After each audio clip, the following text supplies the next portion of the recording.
Nih. Beli apa tu bang beli di balai dan jah. Ah. Itu sak weneng. Dah ada dan apa beli raun pun yang ni tu. Acara mak itu roh.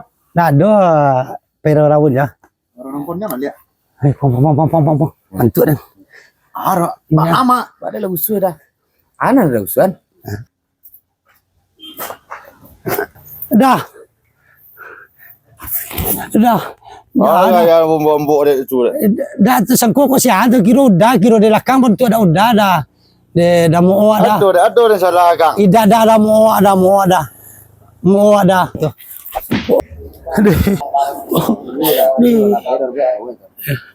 Aduh.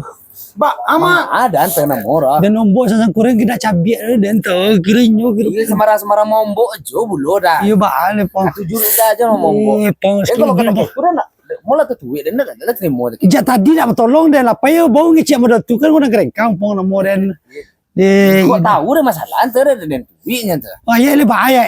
Apa kek mak? Oh di baru ya yo tu batu lagi yo. Dia tu tunggulah aku boleh lewat na tuanya pe kepala empat dan nah.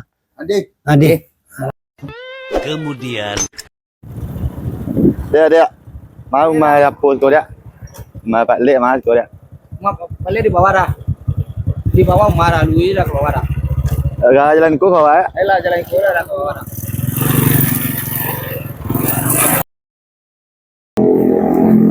Tolong le.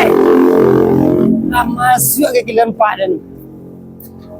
Ana mau tadi ko kadan. Ana mau dia kadang jalan ke batanju tadi. Nyele elok nanya. Ko bantu kucing ko nito ko kalian berdua. Mengana mau kalian? Nyele elok nanya tu. Nanya le elok.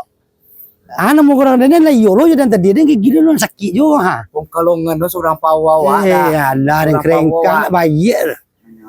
Pong kalongan aja nya. Abah ke apa? Dan tadi lah kan beragi lo nak kau batanju dia. Oh dah ada cik empat dan kadang kerengkang ni gila sakit jo ha. Oh dah mong kalongan. Nanya orang baik sana dia lah. Pak Lek ditanya Pak. Le ilah dan tu nak masuk dan tadi mau ana mau dah. Dah obe masalah tadi. Ya udah salah lo mombo ugang dah.